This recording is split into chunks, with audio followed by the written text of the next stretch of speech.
Welcome to 69 TV. నా పేరు నవీన్. ముందుగా హెడ్లైన్స్ చూద్దాం.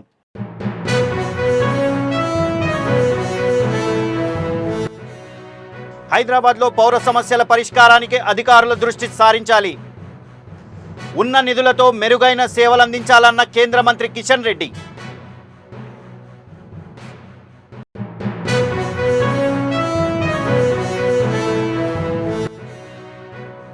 తెలంగాణ ఆశయ సాధన దిశగా ప్రజాప్రభుత్వం పనిచేస్తుంది. వికారాబాద్లో తెలంగాణ ఆవిర్భావ దినోత్సవంలో పాల్గొన్న స్పీకర్ గడ్డం ప్రసాద్.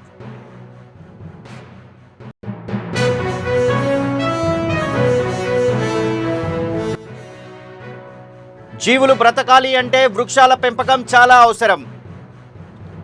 కాలుష్య నియంత్రణకు ప్రకృతిని ప్రేమించాలన్న విఎంఆర్డీఏ ప్రతినిధులు.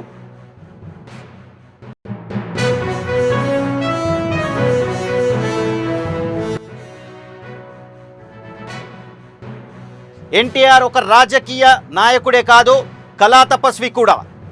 అన్నమయ్య జిల్లా చిట్వేల్లో ఎన్టీఆర్ విగ్రహం ఆవిష్కరించిన నారా రోహిత్.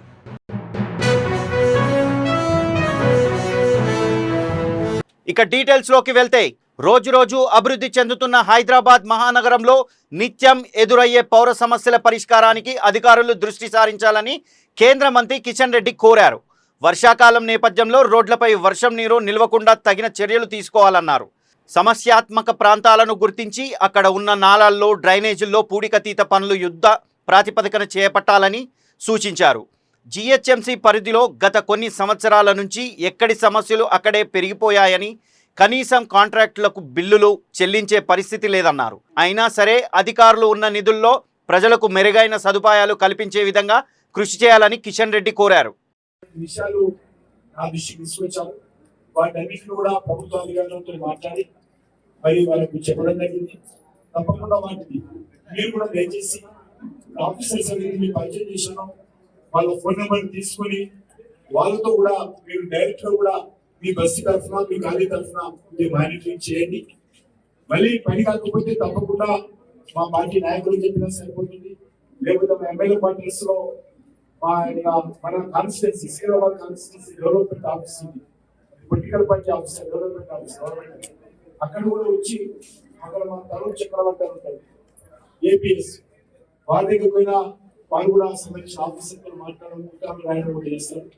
కాబట్టి మీరు చెప్పినటువంటి అంశాలు వెంటనే అధికారులు చెప్పండి. ఒకవేళ చెప్పిన తర్వాత కూడా కొంత ఏంటంటే ఈరోజు హైదరాబాద్ నగరంలో జిహెచ్ఎంసీ లో కానీ, వాటర్ వర్క్స్ లో కానీ కావలసినటువంటి సరిపోయినటువంటి నిధులు లేవు. దివాళీ విషయ పరిస్థితి వచ్చింది. కాంట్రాక్ట్ కూడా డబ్బులు ఇచ్చేటువంటి పరిస్థితి. వీధి లైట్లు లేకపోతే కూడా వెంటనే వీధి లైట్లు రిప్లేస్ చేయనటువంటి పరిస్థితి కూడా హైదరాబాద్ లో ఉంది.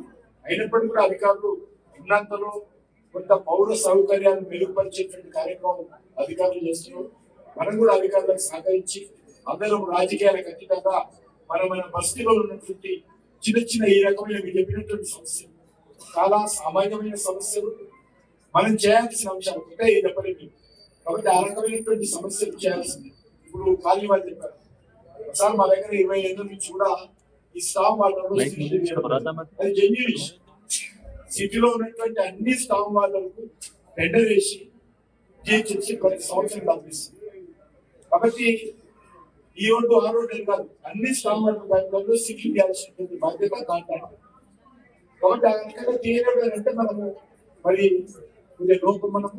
కాబట్టి అధికారులతో మాట్లాడి ఆ యొక్క సీట్లు వేయించుకోవాల్సిన బాధ్యత ఉంది. అదేవిధంగా వాతావరణం సంబంధించిన సమస్య ఉంది. కొంత ఎత్తైనటువంటి ప్రాంతాలకు వాటర్ ఎండాకాలం జనరల్గా తగ్గుతుంది. చివరి పాయింట్ ఉంటుంది, అందులో ఎత్తుంటుంది, హైట్. సామాన్యమైనటువంటి మిగతా ఖాళీ చూసినట్లయితే కొన్ని హైట్ ఉన్నటువంటి ఇండ్లు కానీ లాస్ట్ పాయింట్లు కానీ కాదు. కారణం కూడా మీకు అందరికి తెలియాలి. అందరు మోటార్లు అనిపిస్తుంది. నీరు పైప్ లైన్ లో ఊరదు. నీరు నాగార్జున సాగర్ నుంచే రావాలి. నాగార్జున సాగర్ వచ్చిన మాత్రమే మీకు డిస్ట్రిబ్యూట్ కావాలి. మనం ఒక 10 లీటర్లు వెళ్ళేటువంటి పైప్ లైన్ లో 100 లీటర్ల మోటార్ పెట్టామనుకో, ఎక్కడి నుంచి వస్తాయి నీళ్ళు? కాబట్టి అందరూ ఒకటేసారి కొన్ని వేల మోటార్లు ఆన్ చేస్తే నీళ్ళు ఎక్కడి నుంచి వస్తాయి?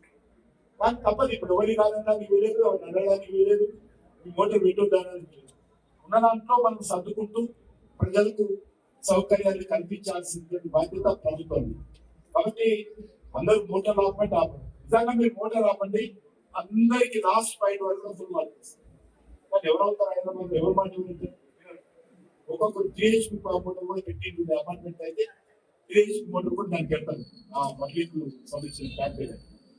కాబట్టి అయినా కూడా మా బాధ్యత, అధికారుల బాధ్యత, ఉన్నందుకు కొన్ని మెరుగైనటువంటి పరిస్థితులు ప్రజలకు కల్పించాల్సిన అవసరం ఉంది. కాబట్టి అధికారులు అందరినీ కోరుతా ఉన్నాను. ఇప్పుడు అనుకున్నటువంటి అంశాలు కూడా ఈరోజు వచ్చినటువంటి అంశాలు ఇంతకు ముందు బస్సులు కానీ ఇప్పుడు కానీ అంశాల విషయంలో కొంచెం తయారు చేసి టోటల్ గా ఎలక్ట్రిసిటీ మీరు ఒక మళ్ళా లోన్ పంపాలి. వాటర్ ఈజీఎం కాదు ఈరోజు వచ్చినటువంటి అంశాలు వచ్చి లోన్ పంపుకున్నాం. మీరు కూడా మనం దయచేసి మీరు మంచి ఆఫీసర్స్ దయచేసి ఆ కాలనీ వాళ్ళు కూడా ఏం కూడా లేదు. ఈ చూసాను చాలా మంచి వాళ్ళు ఉన్నారు. నేను చాలా తిరుగుతుంటాయి కదా పాపం ఈ రోజు వచ్చిన దాంట్లో ఒక్కరు కూడా మరి ఈరోజు సికింద్రాబాద్ పార్లమెంట్లోని కొన్ని బస్తీలలో పర్యటన చేస్తా ఉన్నాం. ఈరోజు సనత్నగర్లోని ఈఎస్ఐ హాస్పిటల్లో కూడా ఏ రకంగా సనత్నగర్ హాస్పిటల్ పనితీరు బాగుంది, దాంట్లో ఉన్నటువంటి సమస్యలు తెలుసుకోవడం కోసము అక్కడ సిబ్బందిని, డాక్టర్లను, అదేవిధంగా మెడికల్ కాలేజీ, అదేవిధంగా పేషెంట్స్ను కలిసేటువంటి ప్రయత్నం కూడా ఈ కార్యక్రమం తర్వాత అక్కడికి వెళ్తున్నాం. మనకందరికీ తెలుసు ఈ యొక్క సికింద్రాబాద్ కాన్స్టిట్యున్సీ కానీ హైదరాబాద్ నగరం కానీ పౌర సమస్యలు పరిష్కారం కావాల్సినటువంటి అవసరం ఉంది. వికారాబాద్ జిల్లా కేంద్రంలో తెలంగాణ అవతరణ దినోత్సవ వేడుకల్లో శాసన సభాపతి గడ్డం ప్రసాద్ కుమార్ పాల్గొన్నారు. పట్టణంలోని అమరవీరుల స్తూపానికి నివాళులర్పించిన ఆయన కలెక్టర్ కార్యాలయంలో జాతీయ జెండాను ఆవిష్కరించి పోలీసుల గౌరవ వందనం స్వీకరించారు. అనంతరం స్పీకర్ మాట్లాడుతూ ప్రభుత్వం ప్రవేశపెట్టిన పథకాలను వివరించారు. అనంతరం అవతరణ దినోత్సవం సందర్భంగా విద్యార్థుల సాంస్కృతిక కార్యక్రమాలు ఆకట్టుకున్నాయి. తెలంగాణ దారుణమైన అణచివేతకు దోపిడికి గురైంది. తెలంగాణ రాష్ట్రం ఏర్పడితే తప్ప తమ తలరాత మారదనే వాస్తవాన్ని గ్రహించి ఉవ్వెత్తున ఉద్యమించి జూన్ 2, 2014 స్వరాష్ట్రాన్ని సాధించుకున్నాం. తెలంగాణ రాష్ట్ర సాధన కోసం ప్రాణాలు అర్పించిన అమరవీరులందరికీ ఈ సందర్భంగా ఘన నివాళులు అర్పిస్తున్నాను. ప్రజాప్రభుత్వం ఏర్పడిన తర్వాత ఈ సంవత్సరన్నర కాలంలో అనేక ప్రతిష్టాత్మకమైన అభివృద్ధి కార్యక్రమంలో, సంక్షేమ కార్యక్రమంలో ఆదర్శవంతమైన లక్ష్యాలతో తెలంగాణ రైజింగ్ 2047 విజన్ డాక్యుమెంట్ను రూపొందించినట్టు గౌరవ ముఖ్యమంత్రి రేవంత్ రెడ్డి గారు ఇటీవల జరిగిన నీతి ఆయోగ్ సమావేశంలో వెల్లడించారు. తెలంగాణ రైజింగ్ 2047 కీలక అంశాలు. తెలంగాణ రైజింగ్ 2047 విజన్లో 4 కీలక అంశాలు ఉన్నాయి. పేదల సంక్షేమం, సమగ్ర పాలసీ రూపకల్పన, ప్రపంచ స్థాయి ఇన్ఫో డెవలప్మెంట్, పారదర్శక సుపరిపాలన లక్ష్యాలకు ప్రాధాన్యత ఇవ్వడం జరుగుతుంది. ఈ లక్ష్యాల సాధనకు ప్రభుత్వం ఇప్పటికే పలు చర్యలు చేపట్టింది.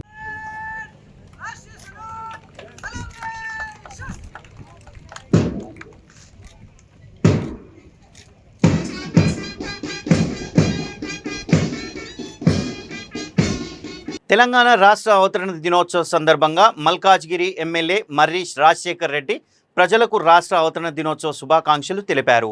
బీఆర్ఎస్ నాయకులు జేఏసీ వెంకన్న ఆధ్వర్యంలో ముఖ్య అతిథిగా హాజరై జాతీయ జెండాను ఆవిష్కరించారు. ఈ సందర్భంగా ఉద్యమకారులను స్మరించుకుంటూ రక్తదాన శిబిరం, అన్నదాన కార్యక్రమాలు నిర్వహించారు. యువకులు స్వచ్ఛందంగా పాల్గొని రక్తదానం చేశారు. ప్రతి ఒక్కరికి శుభాకాంక్షలు తెలియజేసుకుంటాను.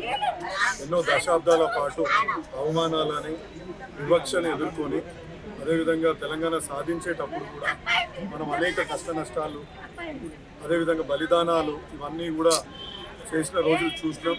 మన తెలంగాణ వచ్చినాక కూడా తెలంగాణ సారథిగా, తెలంగాణ ఉద్యమ సారథిగా ముందుకు నడిపించి తెలంగాణ ఆత్మవిశ్వాసానికి, తెలంగాణ ప్రతి ఒక్క తెలంగాణ అస్తిత్వానికి ప్రతీకగా నిలిచి తెలంగాణని ఒక బంగారు తెలంగాణ దిశగా నడిపించిన మన గౌరవ మాజీ ముఖ్యమంత్రి కేసీఆర్ గారిని కూడా ఈ సందర్భంగా గుర్తు చేసుకోవాలా. అనేక మంది బలిదానాలు, అనేక మంది త్యాగాలు, అనేక మంది తెలంగాణ వస్తుందా ఎప్పుడు వస్తుందా అనే సంకోచంలో ఉన్నా కానీ తెలంగాణ ఉద్యమకారులందరూ ముందుకు కదిలి ఇలా తెలంగాణను సాధించిన రోజులు కూడా అందరం గుర్తు చేసుకోవాలా. తెలంగాణ వచ్చినాక ఏ విధంగా ముందుకు నడిపించారో కూడా మనం చూసినాము. అదేవిధంగా ఇప్పుడు రాబోయే కాలంలో మళ్ళా ముఖ్యమంత్రిగా కేసీఆర్ మంత్రిగా చేసుకోవడానికి ఇక్కడ పెద్ద ఎత్తున కార్యకర్తల ముందుకు వచ్చి ఇవాళ ఇంత దిగ్విజయంగా ఇవాళంటే ఒక ఉత్సాహభరితంగా ఇంతకుముందు మా కార్పొరేటర్ గారు చెప్పినట్టు ఈ ఉత్సాహభరితంగా ఇవాళ మళ్ళీ మనము ప్రభుత్వంలోనే ఉన్నాం అనే విధంగా ఇవాళ ఉత్సాహాన్ని చేసుకోవడం కూడా నిజంగా గొప్ప విషయం. తప్పకుండా నాయకులు ఉద్యమించి మళ్ళీ ఆయన ముఖ్యమంత్రి చేసుకునేదాకా ఊరుకునేది లేదు అనే విధంగా ఇవాళ అందరూ ముందుకు వచ్చిన రీతిని మనం చూస్తున్నాం. కాబట్టి ప్రతి ఒక్కరికి ఒకటే విజ్ఞప్తి, మనం ఇదే విధంగా ఇదే మోటివేషన్ తోటి ముందుకు పోవాల్సిందిగా కోరుతూ ఇక్కడికి వచ్చిన ప్రతి ఒక్క నాయకులు, ముఖ్యంగా మా జగదీష్ గౌడ్ గారు,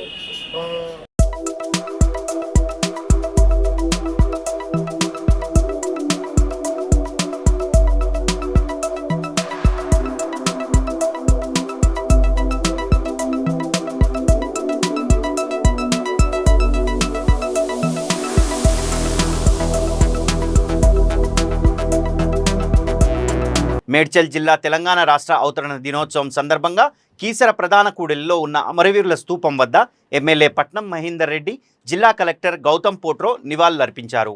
ఈ కార్యక్రమంలో జిల్లా additional collector Vijayender Reddy, Keesara RTO Upender Reddy, police ఉన్నతాధికారులు, పలువురు రాజకీయ నాయకులు తదితరులు పాల్గొన్నారు.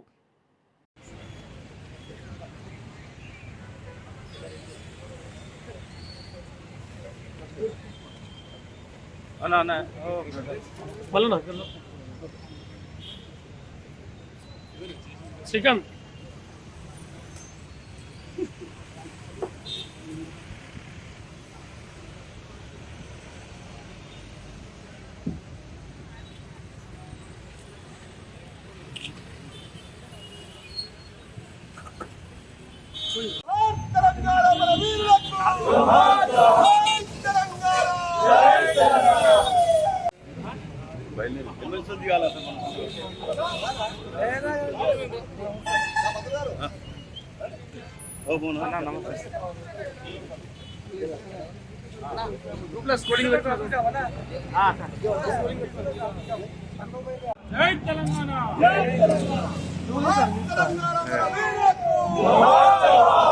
పర్యాటక ప్రాంతమైన కైలాసగిరి కొండపై విఎంఆర్డీఏ గ్రీన్ క్లైమేట్ ఆధ్వర్యంలో మొక్కలు నాటే కార్యక్రమం చేపట్టారు. ఈ కార్యక్రమంలో ముఖ్య అతిథిగా పాల్గొన్న చైర్మన్ ప్రణవ్ గోపాల్, కమిషనర్ విశ్వనాథ్ పాల్గొన్నారు. ఈ సందర్భంగా వారు మాట్లాడుతూ జీవులు బ్రతకాలి అంటే వృక్షాలు పెంపకం చాలా అవసరమని, దేశీయ విత్తనాలను పరిరక్షణ చేయాలని కోరారు. విశాఖలో కాలుష్యం విపరీతంగా పెరిగిందని, దీన్ని నియంత్రణ చేయాలంటే మనమందరం ప్రకృతిని ప్రేమించాలని వారు సూచించారు.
ప్రింట్ మీడియా అదేవిధంగా ఎలక్ట్రానిక్ మీడియా ప్రజలందరూ కూడా పేరు పేరున నమస్కారాలు. ఈరోజు ఉదయం కైలాసగిరి కొండ మీద గ్రీన్ క్లైమేట్ ఆధ్వర్యంలో 20,000 సీడ్ బాల్స్ కార్యక్రమాన్ని నేను అదేవిధంగా విఎంఆర్డీఏ కమిషనర్ శ్రీ విశ్వనాథన్ గారు పాల్గొని 20,000 సీడ్ బాల్స్ అందరం కూడా విద్యార్థులు అదేవిధంగా భారీ ఎత్తున ప్రజలందరూ కూడా పాల్గొని ఈ కార్యక్రమం నిర్వహించడం జరిగింది. ఈరోజు విశాఖపట్నం ప్రాంతంలో చూసుకున్నట్టయితే ఈరోజు పూర్తిగా పొల్యూషన్ ఉండే పరిస్థితి. సో విశాఖపట్నం ప్రజలందరూ కూడా ప్రతి ఒక్క పౌరుడు కూడా తప్పనిసరిగా విశాఖపట్నం ప్రాంతంలో ఏదైతే ఖాళీ ప్రదేశాలు కానివ్వండి, గ్రౌండ్స్ కానివ్వండి, పార్కుల్లో కానివ్వండి తప్పనిసరిగా వచ్చి అదేవిధంగా మీ ఇంటి చుట్టుపక్కల కానివ్వండి వచ్చి తప్పనిసరిగా ప్రతి ఒక్కరు కూడా ఒక విత్తనం నాటితే కనుక ఈరోజు మీరు నాటే విత్తనం రేపు వృక్షం అవుతుంది, తర్వాత విశాఖకు రక్షణగా మారుతుంది. కాబట్టి ప్రతి ఒక్కరు కూడా ఇటువంటి మంచి కార్యక్రమం చేయాలని మీ ద్వారా తెలియజేస్తున్నా. ఈరోజు మన ప్రకృతిని కనుక ప్రేమిస్తే రేపు రానున్న రోజుల్లో ఉష్ణోగ్రతలు కానివ్వండి అదేవిధంగా అనేకం ఏవైతే ఈ యొక్క క్లైమేట్కి సంబంధించి ఏమున్నా కూడా రేపు ఈ వృక్షాలు మనం కాపాడుతాయి. కాబట్టి ఇటువంటి మంచి కార్యక్రమం చేసినటువంటి గ్రీన్ క్లైమేట్ సభ్యులకు అదేవిధంగా వివిధ ఎన్జిఓలకు ఈ కార్యక్రమాన్ని విజయవంతం చేసినటువంటి విద్యార్థులకు అదేవిధంగా ప్రజలందరూ కూడా పేరు పేరున కృతజ్ఞతలు తెలియజేసుకుంటున్నాం. అదేవిధంగా ఈరోజు నేను మన కమిషనర్ గారు కూడా ఈరోజు ఏదైతే కైలాసగిరి కార్యక్రమం నిర్వహించినప్పుడు ఒక చర్చించుకోవడం జరిగింది ఒక అంశం మీద. ఈ విశాఖపట్నం ప్రాంతంలో విఎంఆర్డీఏ పరిధిలో ఉన్నటువంటి పార్కులు కానివ్వండి అదేవిధంగా కైలాసగిరి కానివ్వండి విఎంఆర్డీఏ టూరిస్ట్ ప్లేస్లు ఏమున్నా కూడా అన్నీ కూడా స్వచ్ఛ విఎంఆర్డీఏ కార్యక్రమాన్ని ఈ నెల 5వ తేదీన ఎన్విరాన్మెంట్ డే సందర్భంగా మేము ప్రకటించి తప్పనిసరిగా ప్లాస్టిక్ ఫ్రీ పార్క్స్ అదేవిధంగా ప్లాస్టిక్ ఫ్రీ ఉండే విధంగా అన్ని టూరిస్ట్ ప్లేస్లో చూడడానికి అయితే మా వంతు ప్రయత్నం చేస్తాము. కావున ప్రజలందరూ కూడా తప్పనిసరిగా ఈ యొక్క కార్యక్రమంలో పాల్గొని విశాఖపట్నంలో ఉన్న విఎంఆర్డీఏ పార్క్స్లు అన్నింటిలో కూడా మీ యొక్క సహకారం తప్పనిసరిగా ఉండాలని మీ ద్వారా తెలియజేసుకుంటూ సెలవు తీసుకుంటున్నా. ధన్యవాదములు. మేడ్చల్ జిల్లా జీడిమెట్ల పోలీస్ స్టేషన్ పరిధిలో వాహనాలు దొంగిలిస్తున్న 2 నిందితులను పోలీసులు అదుపులోకి తీసుకున్నారు. వారి వద్ద నుండి 12 లక్షల విలువ గల 8 ద్విచక్ర వాహనాలు, 1 కారు, 1 గూడ్స్ వాహనం స్వాధీనం చేసుకున్నారు. నక్క శ్రీనివాస్, మహమ్మద్ షోహెబ్ గత కొంతకాలంగా వాహనాల దొంగతనాలకు పాల్పడుతూ జైలు శిక్ష అనుభవించి వచ్చినట్లు పోలీసులు తెలిపారు. వీరిపై పలు పోలీస్ స్టేషన్ పరిధిలో కేసులు ఉన్నట్లు బాల్నగర్ అడిషనల్ డీసీపీ సత్యనారాయణ తెలిపారు. ఈ సెల్ ఫోన్ గుంజుకొని మనీ తీసుకుపోయిన కేసు అదొక్కటి తప్పితే ఇంకా మిగతా వీళ్ళు జైలుకి వెళ్ళేసి వచ్చినారు. ఒకళ్ళు 3 times ఇంకోళ్ళు 6 times జైలుకి వెళ్ళేసి వచ్చినారు.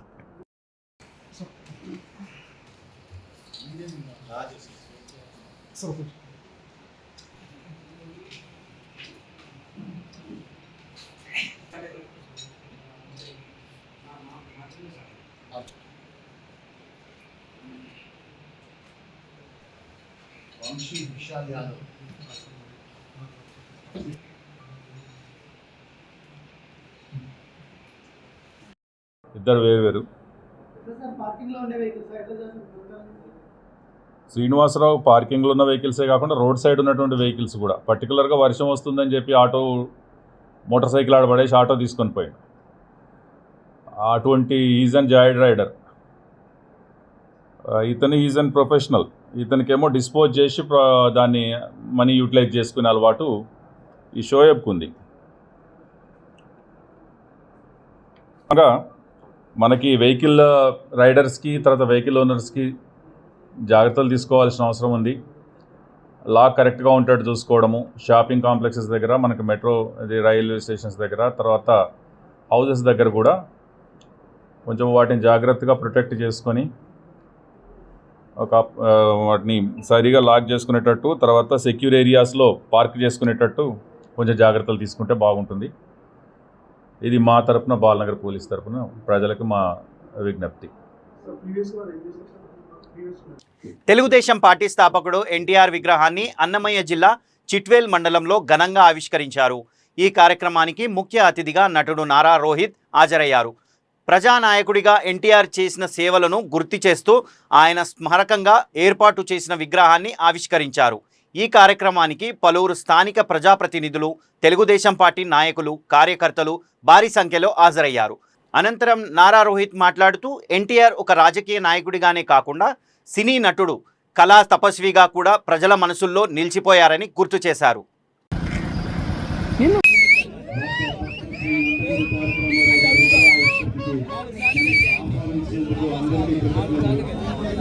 మిమ్మల్ని కూడా చాలా ఆనందంగా ఉంది.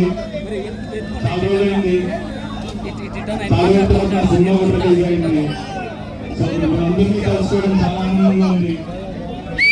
సినిమాల్లోనే కాదు, రాజకీయాల్లో కూడా ఎన్టీ రామారావు గారు ఎంత స్ఫూర్తిదాయకమో మీ అందరికీ తెలుసు. సినిమా ఇండస్ట్రీలో చరిత్ర సృష్టించారు, అలాగే రాజకీయాల్లో కూడా చరిత్ర సృష్టించారు. అలాంటి ఒక గొప్ప వ్యక్తి విగ్రహం ఆవిష్కరణ నన్ను ఆహ్వానించారు. మీకు అందరికీ పేరు పేరున నా కృతజ్ఞతలు. ఈ సంవత్సరం క్రితం మీరందరూ తెలుగుదేశం పార్టీ కోసం ఎంత కష్టపడ్డారో ఎలక్షన్ లో, అలాగే చాలా మందికి తీసుకెళ్లి మీరు తెలుగుదేశం పార్టీ అఖండ మెజారిటీలో గెలిపించారు. దానికి అందరికీ పేరు పేరున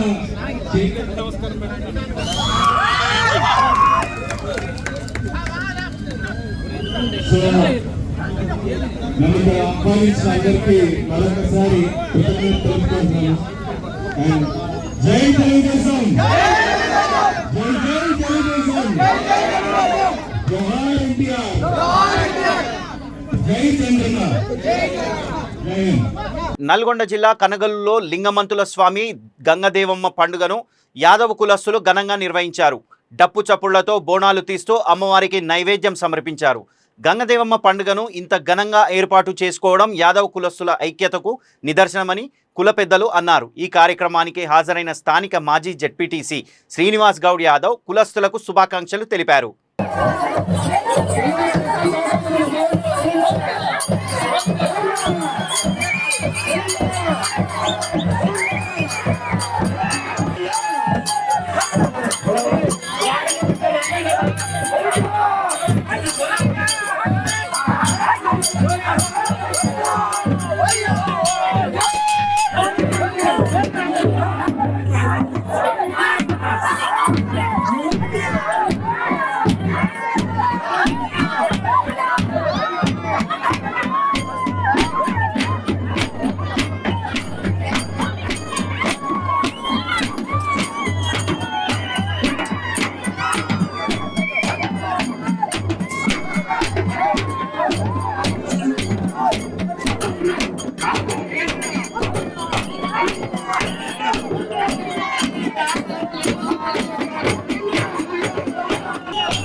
వికారాబాద్లో ఓయాసిస్ ఆసుపత్రి వారి ఆధ్వర్యంలో 2 తెలుగు రాష్ట్రాల్లో జననీ యాత్ర పేరుతో యోగా మొబైల్ క్యాంపు నిర్వహించారు. పెళ్ళై ఏళ్ల తరబడి పిల్లలు కాని దంపతులకు ఉచిత వైద్యం చేస్తున్నారు. 10,000 రూపాయల విలువైన టెస్టులు ఉచితంగా చేస్తూ 70% సక్సెస్ రేటుతో సంతానం కలిగేలా వైద్యం అందిస్తున్నారు. ఇప్పటి వరకు తెలంగాణ, ఆంధ్రప్రదేశ్ రాష్ట్రాల్లో 28 జిల్లాల్లో పర్యటించి 500 మంది దంపతులకు వైద్యం అందించామని, టెస్టులు చేసి దంపతుల్లో ఉన్నటువంటి లోపాలను గుర్తించి పిల్లలు పుట్టకపోవడానికి గల కారణాలపై వారికి అవగాహన కల్పిస్తున్నామని డాక్టర్ అవంతి తెలిపారు. అవంతి గల్లాల ఫర్టిలిటీ కన్సల్టెంట్. సో మన ఓఎస్ఎస్ చేపట్టిన ఇది న్యూ క్యాంపెయిన్ అనమాట, జననీ యాత్ర అని. సో మన మెయిన్ పర్పస్ ఏంటంటే దీంట్లో ఫర్టిలిటీ అవేర్నెస్ క్రియేట్ చేయడం. చాలామంది ఊళ్ళల్లో ఉంటారు, వాళ్ళు రిమోట్ ప్లేసెస్లో ఉండి వాళ్ళకి నాలెడ్జ్ లేక, యాక్సెసిబిలిటీ లేక, అసలు మనం ఏం ట్రీట్మెంట్ తీసుకుంటే మనకి ప్రెగ్నెన్సీ వస్తుంది అంత లీక చాలాసార్లు ఊళ్ళల్లో తిరుగుతూ ఉంటారు. సో మనం ఈ బస్ క్యాంపెయిన్ ద్వారా జనాల దగ్గరికి వచ్చి వాళ్ళలో అవేర్నెస్ క్రియేట్ చేసి వాళ్ళకి ఎలాంటి ప్రాబ్లమ్స్ ఉన్నాయో కనుక్కొని వాళ్ళ డౌట్స్ని క్లారిఫై చేసి వీలైనంత త్వరగా వైద్యం అందిస్తే వాళ్ళకి కూడా ప్రెగ్నెన్సీ వచ్చే ఛాన్సెస్ ఎక్కువగా ఉంటాయి అనేది మన మెయిన్ పర్పస్ అనమాట. సో ఈ బస్ క్యాంపెయిన్లో మనం ఏంటంటే AMH అంటే ఆడవాళ్ళలో ఒవేరియన్ రిజర్వ్ ఎంత ఉంది అని తెలుసుకునే టెస్ట్ లాంటిది, అండ్ మగవాళ్ళలో కూడా సీమెన్ అనాలిసిస్ అంటాం. సో సీమెన్ కౌంట్ ఎంత ఉంది, స్పర్మ్ పారామీటర్స్ ఎలా ఉన్నాయి, మనకి ప్రెగ్నెన్సీ రావడానికి ఎలాంటి ట్రీట్మెంట్ తీసుకుంటే బెటర్, అలాంటి బేసిక్ టెస్ట్లు అన్నీ చేసి అండ్ మన సెంటర్లో స్కాన్ కూడా అవన్నీ చేసి ఇవాల్యుయేట్ చేసి ఏదైతే బెటర్ అని వాళ్ళకి అడ్వైస్ చేస్తాం.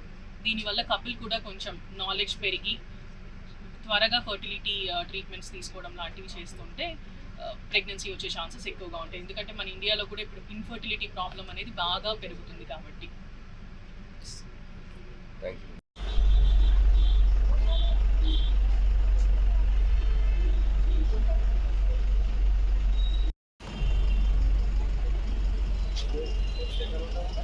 బులెటిన్ ముగించే ముందు హెడ్లైన్స్ మరొకసారి.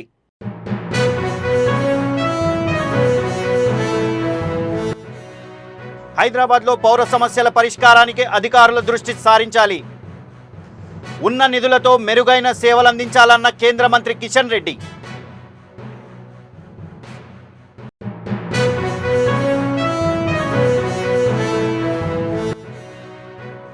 తెలంగాణ ఆశయ సాధన దిశగా ప్రజాప్రభుత్వం పనిచేస్తుంది. వికారాబాద్లో తెలంగాణ ఆవిర్భావ దినోత్సవంలో పాల్గొన్న స్పీకర్ గడ్డం ప్రసాద్.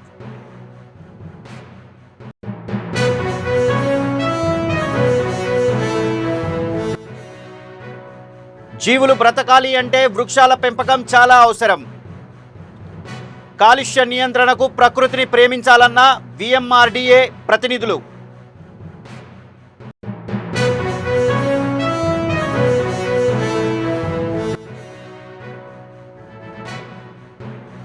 ఎన్టీఆర్ ఒక రాజకీయ నాయకుడే కాదు, కళా తపస్వి కూడా. అన్నమయ్య జిల్లా చిట్వేల్లో ఎన్టీఆర్ విగ్రహం ఆవిష్కరించిన నారా రోహిత్.